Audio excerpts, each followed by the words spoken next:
calculer un volume, ce n'est pas seulement appliquer une formule au hasard. En troisième, on doit choisir la bonne formule, utiliser des longueurs dans la même unité, puis donner une unité cubique cohérente. Les erreurs les plus fréquentes viennent des conversions, par exemple confondre centimètres cubes et litres, ou oublier la hauteur d'un solide. Dans cette leçon, tu vas apprendre à reconnaître les solides classiques et à calculer leur volume. Tu vas aussi revoir les conversions indispensables, car un résultat en centimètres cubes ne se transforme pas comme une longueur. Enfin, tu verras comment résoudre des problèmes avec des solides composés ou des changements d'échelle. Le volume mesure l'espace occupé par un solide. Pour un pavé droit, on multiplie longueur, largeur et hauteur, V égale L fois H. Pour un cube, les trois dimensions sont égales, donc V égale côté au cube. Si les longueurs sont en centimètres, le volume est en centimètres cubes.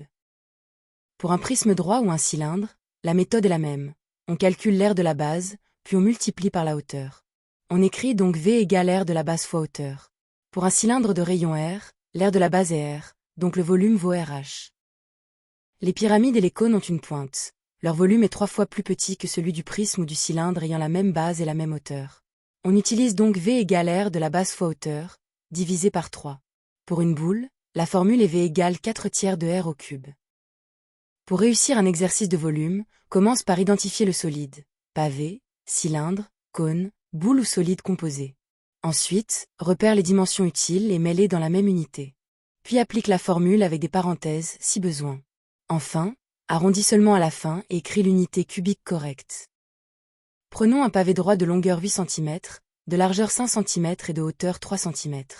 La formule est V égale L fois H. On calcule 8 fois 5 fois 3, ce qui donne 120. Comme les longueurs sont en centimètres, le volume est 120 cm3. Calculons maintenant le volume d'un cylindre de rayon 4 cm et de hauteur 10 cm. On utilise F égale RH. Cela donne pi fois 4 fois 10, donc 160 pi cm3. Avec pi environ égal à 3,14, on obtient environ 502,4 cm3. Étudions un cône de rayon 3 cm et de hauteur 12 cm. On part du volume du cylindre correspondant, puis on divise par 3. Le calcul est V égale pi fois 3 fois 12 divisé par 3. Cela donne 36 pi cm3, soit environ 113,04 cm3. Le piège le plus courant concerne les unités. Pour les volumes, on change d'unité par paquet de 1000, pas par paquet de 10. Par exemple, un décimètre cube vaut 1000 cm3, et c'est aussi un litre. Donc 2500 cm3 correspondent à 2,5 litres, pas à 25 litres. Premier exercice d'entraînement. Un cube a une arête de 6 cm. Calcule son volume, puis donne le résultat avec l'unité correcte. Mets la vidéo en pause et essaie. Pense bien que le volume d'un cube n'est pas 6 fois 3, mais côté multiplié par côté multiplié par côté.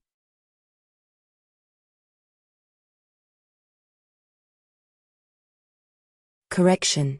Pour un cube, la formule est V égale C au cube, donc C fois C fois C. Ici, on calcule 6 fois 6 fois 6, ce qui donne 216. Comme l'arête est en centimètres, le volume du cube est 216 cm3. Deuxième exercice.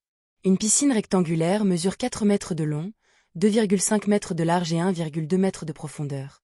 Calcule son volume en mètres cubes, puis en litres. Mets la vidéo en pause et essaie. Rappelle-toi que 1 mètre cube correspond à 1000 litres.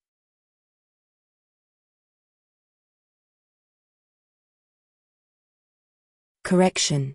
La piscine a la forme d'un pavé droit, donc V égale longueur fois largeur fois hauteur.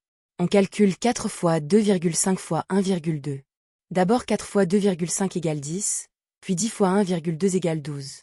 Le volume est donc 12 mètres cubes, soit 12 000 litres. Troisième exercice, un peu plus complet. Un cylindre de rayon 5 cm et de hauteur 8 cm est surmonté d'un cône de même rayon et de hauteur 6 cm. Calcule le volume total exact en fonction de pi, mets la vidéo en pause et essaie. Additionne les deux volumes.